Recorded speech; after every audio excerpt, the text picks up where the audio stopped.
இந்த விஜயோட இந்த 3 பேர் இன்னைக்கு ஆதரவு கொடுத்து போவது என்பது கூட்டணி முடிவுக்கு வந்து விட்டது என்பதற்கான அடையாளம். நாங்கள் விஜய் ஆதரிப்போம், திமுகவோட தொடர்வோம் என்பது அபத்தமானது. காங்கிரஸ் முதல்ல போய் சேர்ந்தோடனே முதுகில் குத்திட்டாங்க. அதே இடதுசாரிகளும் வீசிக்காம போகும்போது முதுகில் குத்திட்டான், அங்கே குத்திட்டான், இங்கே குத்திட்டான், ஏன் பேச மாட்டேன்றீங்க? தலைவர்களோ காங்கிரஸ் எம்எல்ஏக்களோ வந்து ஸ்டாலினோட சந்திக்க கூட இல்லை. எதுக்கு சந்திக்கணும்ன்றேன்? நான் உன் அடிமை கிடையாது. 2 இடதுசாரிகளையும் பாடாப்படுத்தி 6 சீட்டு, 1 சீட்டு தானே சிபிஎம் கேட்டான். சிபிஎம் 1 சீட்டு தானங்க கேட்டான். அவங்கள எவ்வளோ இழிவுபடுத்துனீங்க? கொடுக்கல. இயற்கைன்னு ஒன்று இருக்குல்ல. தமிழ்நாட்டில் இருக்க எல்லா கட்சிகளும் எதிர்க்கிறாங்க.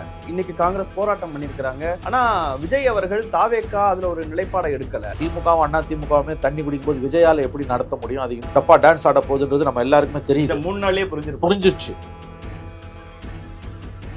எடப்பாடி ஸ்டாலின் போட்டோவை பார்த்துட்டு திமுக ஆதரவுடன் அதிமுக ஆட்சினா பார்த்துட்டு காரி துப்பிட்டு போறாங்க. எந்த ரியாக்ஷனும் திமுக கிட்ட இல்ல. லீடர் சொல்றாரு, நீங்க எங்க கிட்ட எல்லாம் வந்து பேசுறதுக்கு பதிலா ஸ்டாலின் அவர்கள்ட்ட கேட்கலாம்.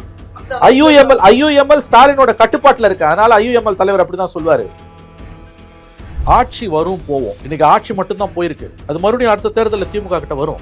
ஆனா அதிமுகவை ஆதரிக்கிறது என்ற முடிவை திமுக எடுக்குமே ஆனால் நிரந்தரமாக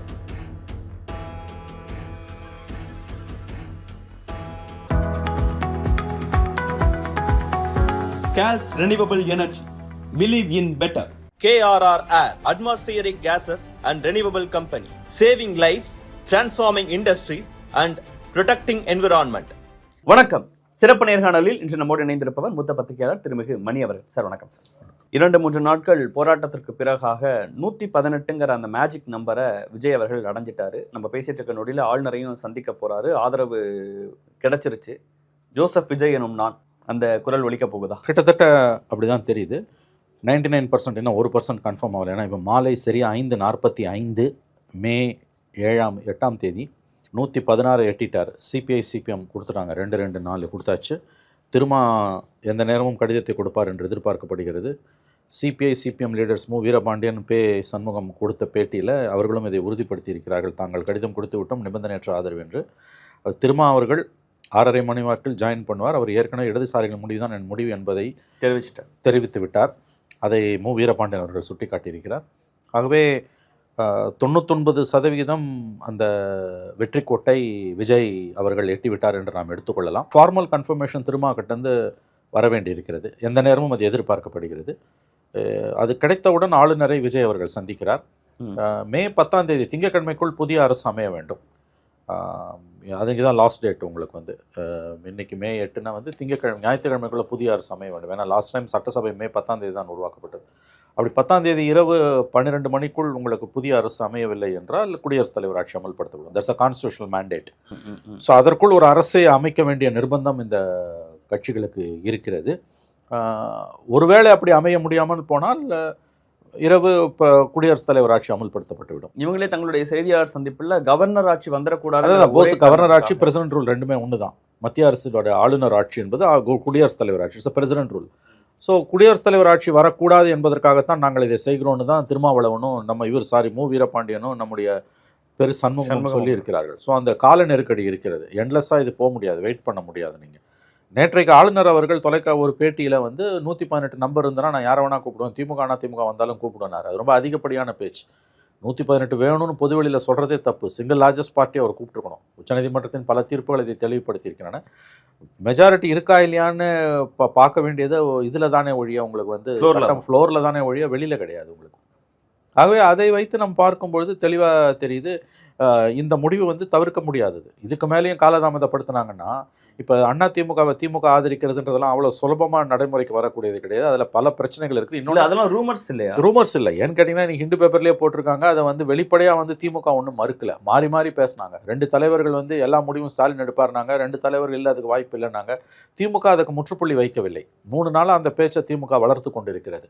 அதிகாரப்பூர்வமாக அவங்க அதை அனௌன்ஸ் பண்ணலை. அது கரெக்ட் நீங்கள் சொன்ன மாதிரி. பட் அந்த பேச்சை அவங்க வளர்க்குறாங்கன்றதே ரொம்ப ஆபத்தானது. இன்னொரு விஷயம் இன்ட்ரெஸ்டிங்லி, திமுக சேர்ந்தாலும் அவங்களுக்கு 118 கிடையாது. திமுக அவங்க அலையன்ஸ் எல்லாம் சேர்த்தா கூட எப்படின்னா திமுக ஏன்னா இந்த 6 பேர் சத்தியமாக அதுக்கு ஆதரவு கொடுக்க மாட்டாங்க. இப்போ இந்த பக்கம் வந்தாச்சு. திமுக சேர்ந்தா 106. அந்த 106ல் திமுக சைட்லேருந்து 2 தான் கூட்ட முடியும். ஐயுஎம்எல்ல மட்டும் கூட்டிங்கன்னா 108. அவங்க சைட்லேருந்து அதிமுக சைட்லேருந்து 5 தான் கூட்ட முடியும். 4 பாமக, ஒரு அமமுக 5, 108 5 113. பிஜேபி அவங்க சேர்த்துக்க மாட்டாங்க. அப்படி பார்த்தாலும் 118 113 வருது. ஸோ திமுக நினைத்தாலும் அதிமுக ஆட்சியை கொண்டு வர முடியாது. It's a fact. நம்பர்ஸ் திமுக பக்கம் இல்லை. இந்த 6 பேரும் சேர்ந்தால் தான் 119 வரும் அவங்களுக்கு ஒழிய, அதர்வைஸ் அவங்களுக்கு வர. இது அவுடேட்டட் கொஸ்டின். இப்போ இல்லை, திமுகவும் அதிமுகவும் ஒருவேளை இணைஞ்சு ஆட்சி அமைக்கிறதெல்லாம் நடக்குதுங்கிறதே சிபிஎம், சிபிஐ, விசிகே இந்த பக்கம் ஆதரிக்க வேண்டிய தேவை இருக்குன்னு 100% யூ ஆர் ரைட். நேற்றைக்கு அவசரமாக இந்த 3 கட்சி தலைவர்களை ஸ்டாலின் வீட்டில் அழைத்து இந்த ப்ரப்போசலை சொன்ன பொழுது எனக்கு வந்த தகவல் இவர்கள் ஆடி போனார்கள். ஏனெனில் அதிமுகவை பாஜக ஆதரிக்கிறது என்பது கிட்டத்தட்ட பிஜேபி ஆதரிப்பது போன்றது. ஏன்னா இது அதிமுக கிடையாது, இது அமித்ஷா திமுகன்னு வார்த்தைக்கு வார்த்தை சொன்னவர்கள். அதிமுகவை பிஜேபியோட பி டீம் என்று சொன்னவர்கள். இது வெறும் அரசியல் ரெட்டாரிக்கு, தேர்தல் நேர பேச்சு மட்டும் கிடையாது. அதை தாண்டி அதிமுக என்ற கட்சியோட காம்போசிஷன், அதனுடைய செயல்பாடுகள், இது எல்லாவற்றையும் பற்றிய இடதுசாரிகள் விசிகாவின் புரிதல் என்பது அது பாஜகவுடைய ஒரு அங்கம்தான். அப்போ பாஜக ஆட்சி மறைமுகமாக தமிழகத்தில் ஏற்படுவதற்கு திமுக உதவி செய்ய போகிறது என்ற ஒரு கருத்து தான் இந்த இடதுசாரி தலைவர்கள் மற்றும் திருமாவிடம் ஏற்பட்ட கருத்து. அவர்கள் ஆடிப்போனார்கள். எனக்கு கிடைத்த தவறுகள் அவர்கள் அதிர்ந்து போனார்கள் ஸ்டாலினிடமிருந்து இந்த ப்ரப்போசல் வந்தோன்னே. இதுக்கு நடுப்புல என்ன ஆச்சுன்னு கேட்டிங்கன்னா, தொடர்ந்து தாவேக்கு ஆட்சி அமைக்கிறத எங்கேயும் நான் இடையூறு கொடுக்க மாட்டேன்ல ஸ்டாலின். அதான் அது ரொம்ப நைச்சியமாக வழக்கமான திமுகவுடைய விஷம விளையாட்டு. ஒரு பக்கம் நாங்கள் எந்த விதத்திலையும் நாங்கள் இடையூறு பண்ண மாட்டோம்னு சொல்கிறது, இன்னொரு பக்கம் கூட்டணி கட்சிகளை அழைத்து அதிமுகவுக்கு ஆதரவு அளிப்பதற்கு ஆதரவு கேட்பது, இதை வெளிப்படையாக சொல்லாமல் மறைமுகமாக செய்வது, எல்லா விதமான தந்திரோபாயங்களையும் அவர்கள் கடைபிடித்திருக்கிறார்கள். நேற்றைக்கு ராஜ்பவனில் விஜய் அவர்கள் ஆளுநரை சந்தித்து பேசித்து கொண்டிருக்கும் பொழுதே மீடியா அட்டென்ஷனை டைவர்ட் பண்ணுறதுக்கு இந்த 3 கூட்டணி கட்சிகளை அழைத்து ஸ்டாலின் அவர்கள் பேசினார்.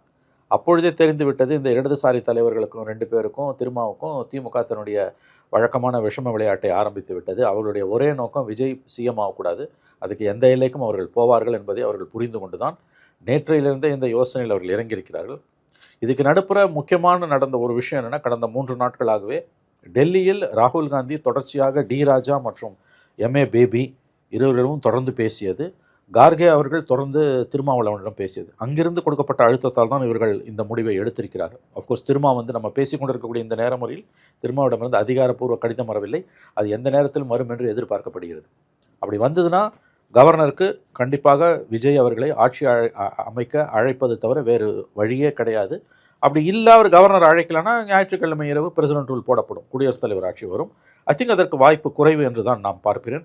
108ங்கிற நம்பரை வச்சுட்டு 108ங்கிற நம்பர் வச்சுட்டு தாவேகா விஜய் அவர்கள் 118 அடையிறதுக்கு ரொம்ப போராட்டத்தை அடைஞ்சிருக்காரு. அது ஒரு வேற ஸ்ட்ராட்டஜிக் பிளண்டராக கூட இருக்கலாம். அவர் தனித்தனியாக போய் இந்த 3 கூட்டணி கட்சி தலைவர்களை, காங்கிரஸ் வந்த பிறகு அவர் முன்முயற்சி எடுத்து இந்த தலைவர்களை நேரில் சந்தித்து பேசியிருந்தால் இது ஓரிரு நாட்களுக்கு முன்பே கூட சாத்தியப்பட்டிருக்கலாம். அவர் நடைமுறையில் கையாண்ட சில விஷயங்கள், அவருடைய அணுகுமுறையில் இருந்த சில அம்சங்கள் இந்த அளவுக்கு இழுபறியில் நிற்கிறதுக்கு காரணமாக இருக்குது. எனவே இப்போ எல்லாருக்கும் ஒரு விஷயம் வந்துடுச்சு. ஒருவேளை விசிகா இப்போ லெட்டரை கொடுக்க மாட்டேன்னு ஏதோ அவங்க பிரச்சனை பண்ணுறாங்கன்னா, பண்ண மாட்டாங்கன்னு நான் நம்புகிறேன். அப்படி ஒரு வேளை பண்ணுறாங்கன்னா கண்டிப்பாக கவர்னர் கூப்பிட மாட்டார். கூப்பிடலன்னா என்ன ஆகிடும்னா, ஞாயிற்றுக்கிழமை நைட்டு பிரசிடென்ட் ரூல் போட்டுருவாங்க. பிரசிடென்ட் ரூல் போட்டாங்கன்னா முழு பழியும் திமுக மீது சாயும். ஏன்னா அவங்க தான் மறைமுகமாக எல்லா வேலையும் பண்ணாங்க. அதிமுகவோட ஆட்சியை சேர்ந்து அமைக்கணும்னு சொன்னாங்க. ஏன்னா திமுக ஆட்சி அமைப்பது, அவங்க 118ஓட வந்தாலும் நான் ஆட்சி அமைக்க தயார்னு கவர்னர் சொல்ல வேண்டிய அவசியம் என்ன வந்தது? விஜய்க்கு 118 வேணும், யார் ஆட்சி அமைக்கணும்னாலும் 118 வேணுன்றதோட இந்த கவர்னர் நிறுத்தியிருக்கலாம். முதல்ல அவர் மீடியா கிட்ட பேசுறதே தப்பு. இது கவர்னரோட வேலை கிடையாது. அவர் அத்துமீறினார். தொடர்ந்து பாஜக ஆளுநர்கள் அத்துமீறி கொண்டிருக்கிறார்கள். அதோட கூட அவர் நிறுத்தியிருக்கலாம். ஒரு படி மேலே போனார். மேலே போய் அதிமுக 118 கொண்டு வந்தாலும் நான் அவங்களை ஆட்சி அமைக்க அழைப்பேன்னு சொன்னார். அதை அப்படியே கட் பண்ணிவிட்டு இந்த பக்கம் வாங்க, கேமராவை தூக்குங்க. தொடர்ந்து 2 நாட்களாக மெயின் ஸ்ட்ரீம் மீடியாவில், ஹிண்டு பேப்பரில் எழுதுகிறான் அதிமுகவை திமுக ஆதரிக்கணும். அப்போ there is a meeting point between BJP and DMK. இது நல்லா நீங்கள் முதல் நாள் இந்த டாக் வரும்போது நீங்கள் சிரிச்சிங்க, ஐயோ இதெல்லாம் என்ன எஸ்டீமில் இருக்குது. ஆமாம். ஆனால் நம்ம நினச்சி பார்க்காத அவலத்தை திமுக நிறைவேற்றியது. இந்த 3 நாட்களாக இந்த பேச்சு அவங்க அனுமதி. திமுகவா இல்லை அதிமுக? அதிமுக பண்ணலை, இதை செஞ்சது திமுக. இதில் கெட்ட பேர் வந்தது திமுகவுக்கு தான். ஏங்க இன்னைக்கு ஹிண்டு பேப்பரில் பேஜ் 1ல் வருதுன்னா 1 மணி நேரத்தில் திமுக கிட்ட ஒரு மறுப்பு வந்திருக்கணும் இல்லைங்க? இன்ன வரைக்கும் வரலையாங்க. கனிமொழி அவர்கள் பேசினாங்க. கனிமொழி பேசினது கிடையாது, ஸ்டாலின் கிட்ட வந்துருக்கணும். Should come from the horse's மவுத்துங்க. ஸ்டாலின் அவர்கள் பேசியிருக்கணும்ல.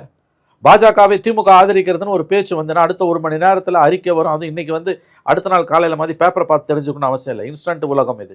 ட்வீட் போட முடியும், ஃபார்மல் ஸ்டேட்மெண்ட் கொடுக்க முடியும். இது மிக மிக தவறான செய்தி, கண்டிக்கிறோம் அந்த பத்திரிகைன்னு ஒரு அறிக்கை, formal statement from DMK as a president of the party Stalin கிட்ட அது வந்ததா? அதை ஒட்டி தான் நேற்று திமுக எம்எல்ஏக்கள் கூட்டத்தில் தீர்மானம். அதிமுக இன்னொன்று அதில் எவ்வளவு பொடி வச்சு பேசினாங்க அவங்க தீர்மானத்தில். நிலையான ஆட்சி எல்லாம் நிலையான ஆட்சி வந்து தாவேக்காவை தவிர அவர் யார் கொடுக்க முடியும்? 108, 59, 47 தினேஷ். 118, 108 அடைய முடியறது ஈஸியா, 59 அடைய முடியுது ஈஸியா, 47 போய் 108, 18 அடையிறது ஈஸியா. இன்னொன்று, இந்த திமுக நினைச்சா கூட அதிமுக ஆதரிச்சு ஆட்சி அமைக்க வர முடியாது, ஏன்னா நம்பர்ஸ் கிடையாது. இது எல்லாத்தையும் மீறி இந்த 3 நாளாக இந்த பேச்சை வந்து திமுக ஏன் அனுமதிச்சது? இன்னைக்கு ஹிந்து பேப்பரில் பேஜ் 1 நியூஸாக வருது, டாப்ஸி டர்வி சேஞ்சு அப்படின்னு, ட்ரமாட்டிக் ஷிஃப்ட்னு. பொலிட்டிக்கலாக இதோட டேமேஜ் என்ன? மக்கள் காரி துப்புறாங்க. ஸோ இந்த எக்ஸ்ட்ரீம் டெசிஷன் தான் டிவிகேவுக்கு ஆதரவு, வெளியிலிருந்து ஆதரவு, நிபந்தனையற்ற ஆதரவுங்கிற நிலைப்பாடு இந்த 3 கட்சிகளுக்கு தள்ளியது. நேற்றைக்கு தன்னுடைய இல்லத்தில் ஸ்டாலின் 3 கட்சி தலைவர்களை அழைத்து அதிமுகவை திமுக ஆதரிக்கப் போகிறது, அந்த ப்ரப்போசல் இருக்குது, நீங்களும் ஆதரிக்கணும்னு கேட்டோன்னே இவர்கள் ஆடி போனார்கள், நிலை குலைந்து போனார்கள். யோசித்து சொல்கிறோன்னு சொல்லிட்டு வெளியில் வந்தோடனே புரிஞ்சு போச்சு இவங்க பிஜேபி பக்கம் நகர்றாங்க. அதிமுகவை ஆதரிக்கிறதும் ஒன்று தான், பிஜேபி ஆதரிக்கிறதும் ஒன்று தான், காங்கிரஸ் வேற கூட்டணியில் இல்லை. அப்போ மோடி ஆதரவு நிலையை நோக்கி தமிழ்நாட்டு அரசியலை ஸ்டாலின் உந்தி தள்ளுகிறார் என்ற அந்த யதார்த்த அரசியலை, அந்த உண்மையை புரிந்து கொண்டு தான் 24 மணி நேரத்தில் இந்த முடிவுக்கு அவர்கள் வந்திருக்கிறார்கள். இன்னொரு விஷயம் சொல்றாங்க, இடதுசாரிகளை, விடுதலை சிறுத்தைகளை நீங்க போய் தாவேக்காவை ஆதரிங்க, அவங்க ஆட்சி அமைக்கணும் ஸ்டாலின் தான் அனுப்பி வச்சு. இது பச்சை பொய். இது வழக்கமான டிஎம்கே ஈகோ சிஸ்டம் கிளப்பி விடுற ஒரு அவதூறு. யார் அவங்க என்ன பண்ணுவாங்க, டிஎம்கேவோட கடந்த 70 ஆண்டு கால வரலாறு, கருணாநிதி காலத்திலேருந்து ஒரு விஷயத்தை வந்து அவங்க முயற்சி பண்ணுவாங்க, கரண்ட்டுக்கு எதிராக அது இருக்கும், நடைமுறைக்கு எதிராக. அதில் தோத்துட்டாங்கன்னா ஜெயிச்சவன் பக்கம் சேர்ந்துக்கிட்டு நாங்கள் தான் இதை செஞ்சோன்னுவாங்க. இது வந்து பச்சை அவதூறு. இது ஆக்சுவல் சுச்சுவேஷன் இஸ் டிஃப்ரெண்ட். அதுக்கு நான் சொல்கிறேன், 3 நாளாக அதிமுகவை திமுக ஆதரிக்க போகுதுன்னு பேஜ் 1 நியூஸ் போடுறான். அதை கண்டிக்க உங்களால் முடியல. இப்போ இந்த டிசிஷன் எடுத்தோம், நாங்கள் சொல்லி தான் போனோன்றது. இது அவங்களோட யூஸ்வல் ரெட்டரிக். இது தெரிஞ்சவங்களுக்கு, திமுக என்ன என்பது தெரிந்தவர்களுக்கு இந்த அதாவது அப்போனா இதில் இன்னொரு அசிங்க நினைப்ப ஸ்பேஸ் சண்முகம் அந்த கேள்வியை கேட்டாங்க அவர்கிட்ட. அவங்க ஆதரவோடு தான் போனீங்க, அவங்க யார் எங்களுக்கு ஆதரவு கொடுக்குறது, நாங்கள் இண்டிபெண்டன்ட் பார்ட்டினர். சம்மட்டி அடி பதில் இது. தனியாக கட்சி நடத்துகிறாங்க 3 பேரும். அவங்க ஒரு முடிவு எடுக்கிறதுக்கு திமுகவோட ஆதரவு ஒன்றும் தேவையில்லை. முடிஞ்ச வரைக்கும் அவங்களை இழுத்து பார்க்கறது, முடியலன்னா அவங்க நிலைப்பாட்டுக்கு நாங்கள் தான் காரணம், நாங்கள் தான் சொன்னோம், போய் நீங்கள் யார் சொல்கிறதுக்கு? அதான் லீடர் சொல்கிறாரு, நீங்கள் எங்கள் கிட்டலாம் வந்து பேசுறதுக்கு பதிலாக ஸ்டாலின் அவர்கள்ட்ட கேட்கலாம். எதனா பொருத்தம் இருக்காங்க. ஸ்டாலின் நேரடி எதிரிங்க அவருக்கு. அவர் எப்படி போய் அங்கே கேட்பார் விஜய்? அந்த ஐயுஎம்எல் ஸ்டாலினோட கட்டுப்பாட்டில் இருக்கு, அதனால ஐயுஎம்எல் தலைவர் அப்படி தான் சொல்லுவார். சிபிஐ சிபிஎம் விசிகே ஸ்டாலின் கட்டுப்பாட்டில் இல்லை, அதனால அவங்க இண்டிபெண்டன்ட் டிசிஷன் எடுக்கிறார். ஐயுஎம்எல் தலைவர் சொல்றது கரெக்ட். ஏன்னா அவர் ஸ்டாலினுடைய திமுகவுடைய கட்டுப்பாட்டில் தான் கடந்த 50 ஆண்டுகளுக்கு மேலாக அவர்கள் இருக்கிறார்கள். அவங்க சொல்றது கரெக்ட், அவங்க பாயிண்ட்ல. மற்ற 3 பேர் அவங்க இருக்கக்கூடியவங்களை கூப்பிடணும்னா அவங்களோட சேர்ந்து ஸ்டாலின் முதல்வர் ஆகணும்னு சொன்னவங்க அப்படி தேர்ந்தெடுக்கப்பட்ட மதச்சார்பற்ற கொள்கை பாஜக வரக்கூடாதுன்றது தான் ஒரே கொள்கை. அதிமுக வரக்கூடாது, திமுக வரக்கூடாதுன்றது கிடையாது. இன்னைக்கு காங்கிரஸ் வெளியில போகுதுன்னா பாஜக வரக்கூடாதுன்ற ஒரே கொள்கை தான். விஜய் இன்ன வரைக்கும் போய் என்டிஏல ஆதரவு கேட்கலங்க. 4 பக்கத்துலயும் அவர் கையை வைக்கல. அவர் திரும்ப இந்தியா பிளாக்குள்ள தான் தேடுறாரு. அதுலயும் சொல்றாங்களே இல்லையே, அதிமுக எம்எல்ஏக்கள்ல 10 பேர் 15 பேர் இந்த பக்கம் இழுக்க முயற்சி பண்ணாங்க. அதான் 2 விஷயம் இருக்கு தினேஷ். ஒன்னு அவதூறு, இன்னொன்னு அபிஷியல் பொலிட்டிக்கல் ஸ்டாண்ட். அவதூறுக்கும் இந்த மாதிரியான அன்கன்ஃபர்ம் ரிப்போர்ட்ஸ்க்கும் நான் பதில் சொல்ல முடியாது. இன்னைக்கு சொடாங்கர் சொல்லியிருக்காரு 2 காங்கிரஸ் எம்எல்ஏவை போச் பண்ணாங்கன்னு. நான் அதுக்கு பதில் சொல்ல முடியாது, ஏன்னா அது பொய்யா கூட இருக்கலாம். அதிகாரப்பூர்வமாக பப்ளிக் டொமைனில் இருக்கிறத வச்சு மட்டும்தான் நான் பேச முடியும். அப்படி பார்க்கும்பொழுது அதிகாரப்பூர்வமாக விஜய் யார்கிட்ட ஆதரவு கேட்குறாரு? காங்கிரஸ் கிட்ட கேட்குறாரு, இடதுசாரிகள்கிட்ட கேட்குறாரு, விசிகா கிட்ட கேட்குறாரு. அவர் போய் என்டிஏல கேட்கல, அவர் அதிமுக கிட்ட கேட்கல, தேமுதிக கிட்ட கேட்கல, அமமுக கிட்ட அவர் கேட்கல, பாமக கிட்ட கேட்கல. பாமகவோட 4, அமமுகவோட 5, தேமுதிகவோட 6, அவங்க கிட்ட அவர் கேட்கல. அவர் திரும்ப இந்தியா பிளாக் கிட்ட தான் கேட்கிறார். அவர் மதச்சார்பற்ற கொள்கை என்பதில் உறுதியா இருக்காரு. ஆகவே இது எல்லாத்தையும் ஏற்றுக்கொள்ள முடியாமல், சகிக்க முடியாமல், வழக்கம் போல தன்னுடைய விஷம விளையாட்டை திமுக விளையாடி கொண்டிருக்கிறது. அது இன்று முடிவுக்கு வந்து கொண்டிருக்கிறது. விஜய் முதல்வராவதை தடுக்க சதி நடந்துச்சா? 100% சதி நடந்தது. விஜயை முதலமைச்சராக விடக்கூடாது என்று தன்னாலான எல்லா தந்திரோபாயங்களையும் திமுக செய்து பார்த்தது, செய்து கொண்டிருக்கிறது. அது இப்பொழுது ஒரு முடிவுக்கு வந்திருக்கிறது. அப்படித்தான் நான் இதை பார்க்கிறேன். திமுக அதிமுகவை ஆதரிக்கணுன்ற செய்தியை மீடியால கசிய விட்டு 3 நாளா அந்த செய்தியை அலைவா வச்சிருக்கிறது யார்? இல்ல சார், இப்ப என்ன பண்ணுவாங்க, நாளைக்கு இப்ப விஜய்க்கு வந்து ஆளுநர் அழைப்பு விடுத்துட்டாரு அப்படின்னா அதிமுக வந்து திமுக ஆதரவில் அமைச்சரவையில் கவர்மெண்ட் ஃபார்ம் பண்ணுன்றதை நாங்கள் சொல்லவே இல்லை. அது வந்து மீடியாவோட விஷமத்தனன்னு இப்போ வரும் அந்த ஸ்டேட்மெண்ட்டு. 3 நாள் அந்த செய்தியை கசிய விட்டுட்டு பேனரில் போட விட்டுட்டு நேற்று எல்லா பேப்பர்லேயும் கடையில் தொங்குது. பார்க்க வர காலையில் நடந்து போகிற மக்கள் வெத்தலைப்பா கடையில் பேப்பரை பார்த்துட்டு எடப்பாடி ஸ்டாலின் ஃபோட்டோவை பார்த்துட்டு திமுக ஆதரவுடன் அதிமுக ஆட்சினா பார்த்துட்டு காரி துப்பிட்டு போகிறாங்க. எந்த ரியாக்ஷனும் திமுக கிட்ட இல்லை. இன்றைக்கி இந்தியாவோட நம்பர் 1 பேப்பர் இது ஹிந்து ஆங்கில நாளிதழில் ஏடிஎம்கே வந்து திமுக ஆதரவோட ஆட்சி அமைக்க போகுதுன்னும் போது 12 மணி நேரம் ஆகும் போது டிஎம்கே கிட்ட எந்த ரியாக்ஷனும் இல்லை. இப்போ விஜய்க்கு கவர்னர் வந்து இன்விடேஷன் கொடுப்பாரு நம்புகிறோம். கொடுத்தாருன்னா உடனே வந்து திமுக வந்து என்ன பண்ணுவாங்க, ஜனநாயகம் வென்றது அப்படின்னு சொல்லிட்டு ஏற்கனவே ஆளுநருக்கு ஸ்டாலின் வந்து கண்டனம் தெரிவிச்சிட்டார். இந்த முரண்பாடை பாருங்களேன். இல்லை சார், முதல் நாள் தேர்தல் முடிவுகள் வந்த உடனேயே இவ்வளவு நாள் சிறப்பான ஆளுங்கட்சியாக செயல்பட்டோம், சிறப்பான எதிர்க்கட்சியாக செயல்படுவோம்னு ஸ்டாலின் அவர்கள் அதெல்லாம் கரெக்டுங்க. ஒரு அடுத்த நாள் இல்லைங்க, நீங்கள் அதுக்குள்ளே போகாதீங்க. Let us not change the goal post.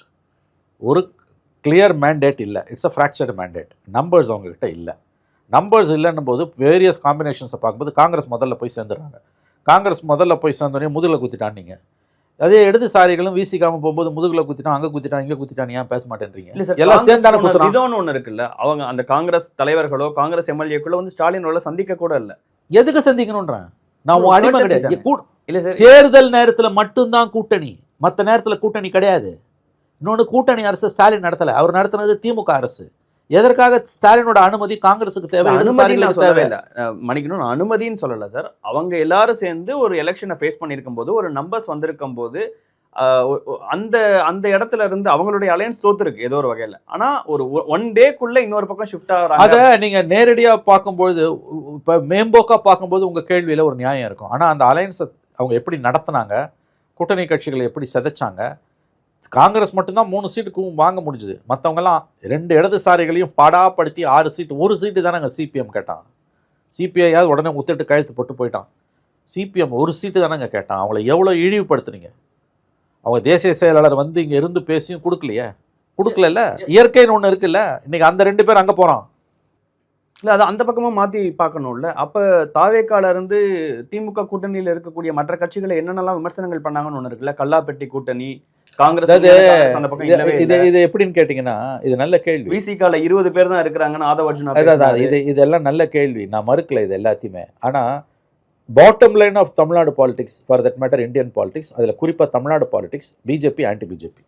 நீ எங்கே கூட வேணால் எவன் வேணால் சேர்ந்துக்கோ, ஆனால் பிஜேபியோட மட்டும் போவாது. அதிமுகவை திமுக ஆதரிக்குதுன்ற பேச்சை 3 நாளாக வளர்த்தெடுத்து கொண்டிருக்கக்கூடிய ஊடகங்கள் அதை பிளான்ட் பண்ணது யாருன்னு தெரியும். அப்போ நீ அதிமுக எதிராக இவ்வளோ பேச்சு பேசிட்டு, எடப்பாடியா உதயநிதி பேசாத பேச்சு கிடையாது, உதயநிதியா எடப்பாடி பேசாத பேச்சு கிடையாது, இவ்வளோ பேச்சை பேசிட்டு திமுகன்ற கட்சியோட எதிர்ப்பு தான், திமுக எதிர்ப்பு தான் அதிமுகவோட ஜனனத்துக்கான, பிரசவத்துக்கான, பிறப்புக்கான காரணம். அந்த அதிமுகவை திமுக ஆதரிக்கும்னு போது திமுகவோட பெய்டு மவுத்ஸ் ஒரு செக்ஷனு இன்றைக்கும் வந்து சோஷியல் மீடியாவில் என்ன எழுதுறான்னா, பாசிச பாஜக வரக்கூடாதுன்றது தான் ஒரே குறிக்கோள், மற்றபடி யார் வேணால் யார் கூட வேணால் சேரலான்னா. நீ அந்த லாஜிக்கை வச்சுன்னா தாவேக்கா போய் வந்து என்டிஏ கிட்ட ஆதரவு கூட கேட்கல. பாமக 4 பேர் ஆதரவு கொடுக்க தயாராக இருக்காங்க, அவர் வேணான்றாரு.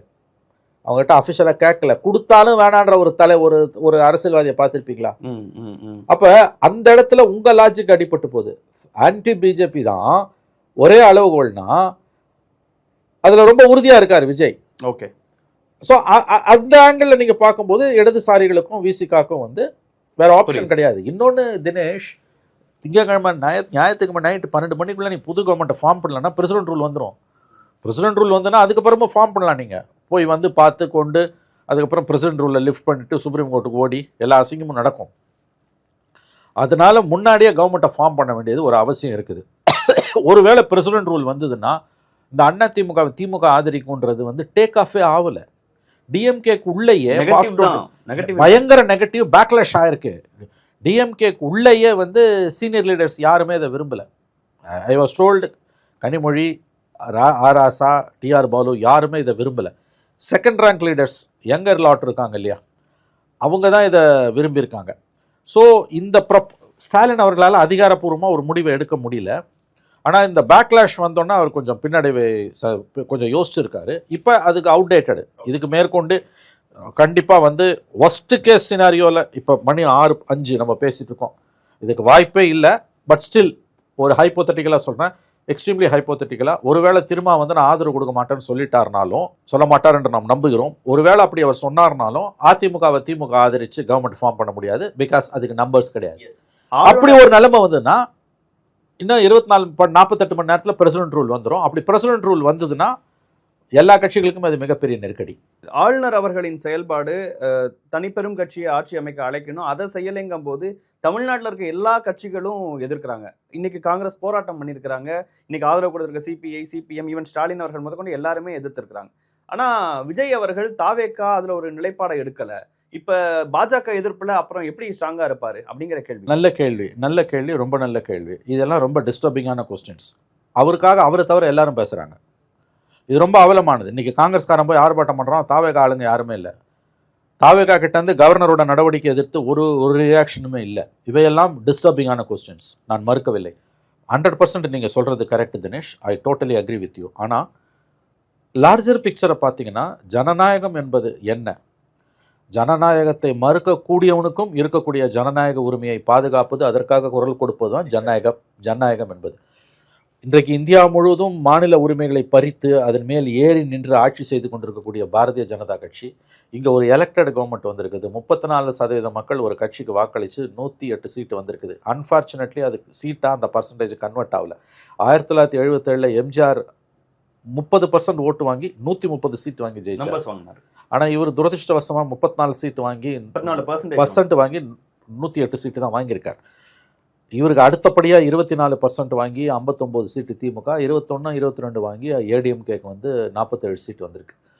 விஜயோட அரசியல் மீது நமக்கு மிக மிக கடுமையான விமர்சனங்கள் உண்டு. அவர் பாஜக எதிர்ப்பில் உறுதியாக இருப்பார் என்று நாம் நம்புகிறோம். அப்படி இல்லைன்னா அதை எதிர்க்க போகிறோம். இன்றைய சூழல் என்பது விஜய் பாஜக எதிர்ப்பில் உறுதியாக இருப்பாரா இல்லையான்றது கிடையாது. மக்கள் தீர்ப்பை மதிக்க போறீங்களா இல்லையா? இன்னைக்கு இப்போ பிஜேபிக்கு 108 சீட்டு வந்து திமுக 59 சீட்டு, அதிமுக 49 சீட்டு. பிஜேபி அழைக்காமல் கவர்னர் வந்து ஒரு காங்கிரஸ் கவர்மெண்ட் இருக்குன்னு வச்சுக்கோங்க, மத்தியில் காங்கிரஸ் கவர்மெண்ட். தமிழ்நாட்டில் பிஜேபி 108 சீட்டு, அதிமுகவுக்கு 47 சீட்டு, திமுகவுக்கு வந்து 59 சீட்டு. அப்போ காங்கிரஸ் ஆட்சியில் இருக்கக்கூடிய உள்துறை அமைச்சராக சிதம்பரம் இருக்கார். இங்கே ஒரு விஷமத்தனமான கவர்னரை போட்டு நான் வந்து பிஜேபி அழைக்க மாட்டேன், நான் வந்து அதிமுகவை தான் அழைப்பேன், திமுக அவங்கள சப்போர்ட் பண்ணுதுன்னா அதை நம்ம கடுமையாக எதிர்ப்போம். நிச்சயமாக எதிர்ப்போம். நம்பர் 1 நீ பிஜேபி அழைக்கணும்னு சொல்லுவோம். நமக்கு பிடிக்கலன்றது வேற. பிஜேபிக்கு எதிராக பேசியிருப்போம், எழுதியிருப்போம், ஓட்டு போட்டிருப்போம். ஆனால் ஜனநாயகன்றது வந்து ஜனநாயகத்தை மறுக்கக்கூடியவனுக்கும் நம்ம எவனை எதிர்க்கிறோமோ அவனுக்கோட உரிமைக்காகவும் போராடுவது. ஏன்னா மக்கள் ஓட்டு போட்டிருக்காங்க. அந்த ஆங்கிளில் தான் விஜய் ஆதரிக்கிறமே ஒழிய 108 சீட்டு வாங்கின ஒரு ஆட்சி அமைக்கணும்னு கூப்பிடுறமே ஒழிய வேற எந்த விஷயத்துலையும் விஜய் மீது நம்ம எந்த தீர்ப்பையும் எனக்கு எழுத முடியாது, பாசிட்டிவ் ஆர் நெகட்டிவ். ஓகே. அவர் பிஜேபி ஆதரிப்பாரா எதிர்க்க மாட்டாரா இதெல்லாம் அடுத்த கொஸ்டின். அவருடைய எலெக்ஷன் ப்ராமிசஸ் எப்படி நிறைவேற்ற முடியும், பிஜேபியை பகைச்சிக்கிட்டு ஒரு நிர்வாகத்தை எப்படி நடத்த முடியும், நிர்வாகத்தில் அந்த அளவு அனுபவம் உள்ள திமுகவும் அதிமுகவுமே தண்ணி குடிக்கும்போது விஜயால் எப்படி நடத்த முடியும். அது இன்றைய அரசியல் சூழலில் காங்கிரஸ் போய் விஜயை வந்து முதல்ல ஆதரவு கொடுத்ததோடு இல்லாமல் உள்ளாட்சி அமைப்பு 29, 49 எல்லா தேர்தலையும் நான் ஆதரவுன்னும் போது டப்பா டான்ஸ் ஆட போகுதுன்றது நம்ம எல்லாருக்குமே தெரியுது. 3 நாளே புரிஞ்சிருச்சு. அதெல்லாம் செகண்டரி. அடிப்படை ஜனநாயக விழுமியம் என்பது இப்போ 108. நான் என்ன சொல்கிறேன், ஒருத்தனுக்கு 100, ஒருத்தனுக்கு 90, ஒருத்தனுக்கு 80 வந்து நீ 90, 80 சேர்ந்துக்குதுன்னா கூட நீ வந்து ஒரு லாஜிக் உண்டு, கொஞ்சம் புரிஞ்சுக்கலாம். அது நம்ம டு சர்டன் எக்ஸ்டென்ட்.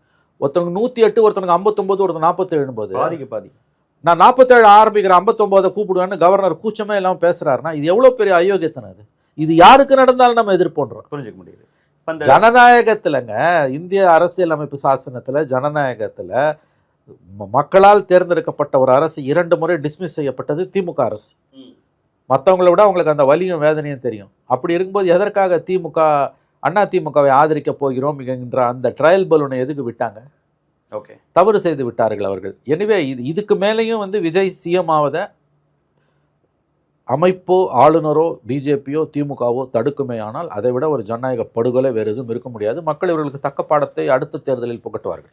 118ங்கிற மேஜிக் நம்பரை, அந்த முக்கியமான நம்பரை அடைவதற்கு இவ்வளவு போராட்டங்கள் இருக்கு. அதில் காங்கிரஸ் அவர்கள் வகுப்புவாத சக்திகளுக்கு இடமளிக்கக்கூடாதுங்கிற நிபந்தனையோட தாவேக்காவை ஆதரிச்சிருக்கிறாங்க. மார்க்சிஸ்ட் கம்யூனிஸ்ட் கட்சி, இந்திய கம்யூனிஸ்ட் கட்சி நிபந்தனையற்ற ஆதரவு அதுல ஒரு ஆங்கிள் ஆட்சி அமைக்க ஆதரவு, ஆனா திமுகவோட உறவில் இருக்கிறோம் அப்படிங்கிறாங்க. இதெல்லாம் என்ன டேர்ம்? இல்லை, இது ரொம்ப நாள் இது ஒரு மனிதன் 2 படுகளில் பயணிக்க முடியாது. விஜயோட கூட்டணியில் இருந்துட்டு திமுக கூட்டணியில் இந்த இடதுசாரிகளும் விசிகாவும் தொடர்வது என்பது அவலமானது. அது இப்போ ஓடும், ஒரு 2-3 மாதத்துக்கு ஓடும். ஒருவேளை விஜய் வந்து பொலிட்டிக்கலாக தன்னை ஸ்டெபிலைஸ் பண்ணிட்டாருன்னா, நான் அதையும் சேர்த்து சொல்கிறேன், ஆட்சியில் உட்கார்ந்த பிறகு விஜய் பொலிட்டிக்கலாக தன்னை ஸ்டெபிலைஸ் பண்ணிக்கிட்டாருன்னா இடதுசாரிகளும் விசிகாவும் திமுக கூட்டணியில் தொடர முடியாது. ஐ திங்க் தமிழகத்தில் இந்தியா கூட்டணி முடிவுக்கு வந்து விட்டது, நிச்சயமாக முடிவுக்கு வந்துச்சு. அது எலெக்ஷன்லேயே வந்திருக்கணும். இந்த கூட்டணி கட்சிகளை திமுக நடத்திய விதம், கொத்தடிமை போல் அவர்களை நடத்தியது, 6 சீட் வாங்கினவன 5 சீட்டுக்கு தள்ளி அந்த ஒரு சீட்டுக்கு அவங்கள பாடாப்படுத்தினது. இதில் பார்த்தீங்கன்னா இன்னொரு முக்கியமான பிளேயர் காணாமல் போட்டார், வைகோ. 6 சீட்டு வாங்கின நின்று அவங்க உதயசூரனில் நின்னதால இந்த ப்ரெஸ் மீட்டில் அவரால் கலந்துக்க முடியல. அவருக்கு 6 சீட்டு 4 சீட்டாக குறைச்சாங்க. அந்த 4ஐயும் வந்து 3 முதல்ல வந்து அவன் திமுக சிம்பல்லையும் 1 மதிமுக சிம்பல்லையும் வச்சுட்டு கடைசியில் அந்த 1ஐயும் வந்து அவங்க சிம்பலுக்கு மாற்றினாங்க. வைகோவுக்கு இழைக்கப்பட்டதெல்லாம் மிகப்பெரிய ஒரு அநீதி. கட்சியை மொத்தமாக முடிச்சிட்டாங்க. இந்த சிறிய கட்சிகளை வந்து என் சின்னத்தில் நில்லுன்னு சொல்கிறதே வந்து ரொம்ப ரொம்ப அவலமானது. ஸோ தேர்தல் காலத்தில் காங்கிரஸ், இடதுசாரிகள், விசிகா, வைகோ நீங்கள் அவர் வந்து இல்லாமல், அதாவது வந்து இந்த களத்தில் இல்லாமல் போயிட்டார். இவங்களையெல்லாம் திமுக நடத்திய விதம் என்பது தேர்தல்களுக்கு முன்பு உடைய வேண்டிய கூட்டணி தேர்தலுக்கு பின்பு உடைந்திருக்கிறது. இந்த விஜயோட இந்த 3 பேர் இன்னைக்கு ஆதரவு கொடுத்து போவது என்பது கூட்டணி முடிவுக்கு வந்து விட்டது என்பதற்கான அடையாளம். நாங்கள் விஜய் ஆதரிப்போம், திமுகவோட தொடர்வோம் என்பது அபத்தமானது. நான் அப்படி தான் இதை பார்க்குறேன். விஜயால இந்த கட்சிகளை தக்க வச்சுக்க முடியலன்னா வேணா அவங்க மறுபடியும் திமுக கிட்ட போகலாம். திமுக கிட்ட போனாங்கன்னா விஜய்க்கான ஆதரவு கொடுக்க முடியாது. ஒரு மனிதன் 2 படகுகளில் பயணிக்க முடியாது. தமிழகத்தில் திமுக ரிஸ்கியான விஷயம் தான். தமிழகத்தில் திமுக தலைமையிலான மதச்சார்பற்ற முற்போக்கு கூட்டணி அல்லது இந்தியா கூட்டணி, அதை எந்த பெயரிட்டு வேண்டுமானாலும் அழைத்துக் கொள்ளுங்கள், அது இன்றைக்கு மே 8ஆம் தேதி முடிவுக்கு வந்துவிட்டது. ஸ்டாலின் அவர்கள் கூட்டணியை நடத்தின விதம் அப்படின்னு ஒன்று சொன்னீங்க. என்ன கூட்டணியை நடத்தின விதங்கள் இருந்தாலும் நிகழ்ச்சிகளுக்கு போறது, ஒரு அன்பை, ஒரு பாசத்தை வச்சிருந்தது, அதெல்லாம் வெளிப்படையானதுங்க. அதாவது வந்து கேட்க வந்தது சார். விஜய் அவர்கள் எனக்கு நீங்க சொன்ன மாதிரி ராகுல் காந்தி அவர்கள் பேசுறாரு, கார்கே அவர்கள் பேசுறாரு. விஜய் அவர்கள் அந்த பார்ட்டியோட ஹெட்ஸ்ட வந்து நேரடியாக கூட சந்திக்கல, ஆதரவு கேட்கல, நிர்வாகிகளை தான் அனுப்புறாரு, ஓவர் த போன் தான் பேசுறாரு. அப்படிங்கறது எப்படி புரிஞ்சு? அல்ல, அதெல்லாம் அவருடைய தவறுகள், குறைகள். அவர் இனிமே அதை மாற்றிக்கலன்னா இந்த கூட்டணி கட்சிகள் அவரை விட்டு விலகுவார். அவர் புரிஞ்சுக்கணும். ஏன்னா அவருக்கு ஸ்டாலின் கூட்டணி கட்சிகளை நம்பி இல்லை, அவருக்கு தனி மெஜாரிட்டி இருந்தது. அவங்க பல விஷயங்களை செஞ்சாங்க, கிரெடிட் அவங்க எடுத்துக்கிட்டாங்க, குறைகளை குற்றங்களை கூட்டணி கட்சிகளுக்கு பகிர்ந்து கொடுத்தாங்க. ஆனால் தனிப்பட்ட முறையில் பர்சன் டு பர்சன் ரிலேஷன்ஷிப்பில் மனிதர்களை நடத்துறதுல ஸ்டாலின் கண்ணியமாக நடந்து கொண்டார், மிக கண்ணியமாக அவர் நடந்து கொண்டார். அதனால் அவர் வந்து இன்றைக்கு ஸ்டாலின் அவர்கள் கூட்டணி கட்சிகளை இழந்து நிற்கிறார். நான் அப்படி தான் இதை பார்க்குறேன். பெருந்தன்மையாக அவர் விஜயோடைய கட்சி வெற்றி பெற்றவுடன் இவர்களை அங்கே போய் ஆதரிப்பதற்கு தடுத்திருக்கக்கூடாது. இன்றைக்கி வந்து கவர்னருக்கு கண்டனம் தெரிவிக்கிற 2 நாள் முன்னாலே தெரிவிச்சிருக்கணும். ஸோ எனவே அது முடிஞ்சு போச்சு. அவர் வந்து ஒரு எக்ஸ்பீரியன்ஸ்டு பாலிட்டிஷியன். ஸ்டாலினுடைய அனுபவம் தான் விஜயோட வயது. மீடியா நெரேட்டிவை கண்ட்ரோல் பண்ணுறது, கூட்டணி கட்சிகளை கட்டுப்படுத்துறது எல்லாம் தான் திமுக மீது நம்ம இருக்கக்கூடிய விமர்சனம். அதை தாண்டி வந்து இந்த 5 ஆண்டுகளில் அரசு எவ்வளவோ சாதித்திருக்கிறது. பிஜேபி எதிர்ப்பில் உறுதியாக இருந்திருக்காங்க. அதெல்லாம் நான் வந்து ஒப்புக்கொள்கிறேன், பாராட்டுகிறேன். பட் ஒரு காலம் மாறி வரும்பொழுது அதை அவங்க ஏற்றுக்கொள்ள அவதானிக்க மறுத்தார்கள். எல்லாத்தையும் விட அவர் ஸ்டாலின் அவர்கள் யானைக்கும் அடி சறுக்குன்னுவாங்க. அவர் செய்த மிகப்பெரிய தவறு இந்த 3 நாட்களாக அதிமுகவை திமுக ஆதரிக்கிறது என்ற செய்தியை பரப்பியதும், அதை அனுமதித்ததும், ஹிண்டு பேப்பரில் பேஜ் 1 இன்றைக்கி வந்த பிறகும் 12 மணி நேரமாகியும் அதுக்கு மறுப்பு தெரிவிக்காமல் இருப்பதும், இவையெல்லாம் தவறு. மற்றபடி அவர் ஒரு இந்தியாவிலே இருக்கக்கூடிய எக்ஸ்பீரியன்ஸ்டு பாலிட்டிஷியன்ஸில் ஸ்டாலினும் ஒருவர். தோல்வி ஒன்றும் திமுகவுக்கு புதிதல்ல, தோல்வியிலேயே வளர்ந்த ஒரு இயக்கம். அது ஒரு இன்ஸ்டிடியூஷன். அந்த இன்ஸ்டிடியூஷனுக்கு ஏன் இப்படி ஒரு தடுமாற்றம் வந்தது? அதிமுகவை திமுக ஆதரிக்கிறது என்றது வந்து ஒரு மிகப்பெரிய தடுமாற்றம். இந்த தடுமாற்றம் அவ்வளவு பெரிய கட்சிக்கு ஏன் வந்தது என்பதுதான் எனக்கு புரியவில்லை. எனவே வெற்றியும் தோல்வியும் சகஜம். நான் இன்னொன்று உறுதியாக சொல்லிடுறேன், ஆட்சி வரும் போவோம்.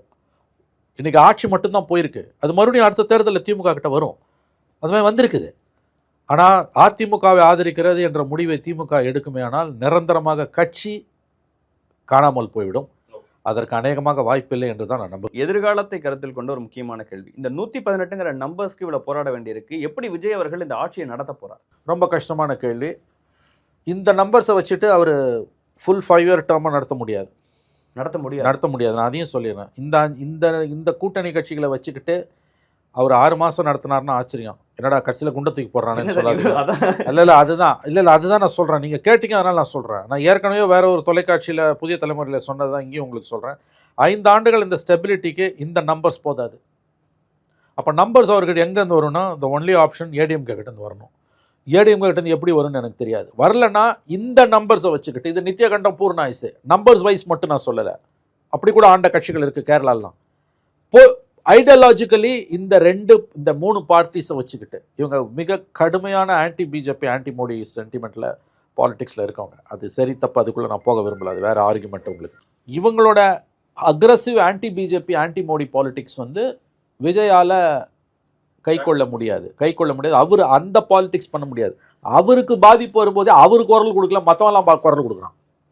அப்படி இருக்கக்கூடிய சுச்சுவேஷனில் அவரால் வந்து சில இன்னொன்று அவர் நிலைமையில் யார் இருந்தாலும் சில காம்ப்ரமைஸ் சென்ட்ரல் கவர்மெண்ட்டோட பண்ண வேண்டியிருக்கும் நிர்வாகத்துக்காக ரீதியில்.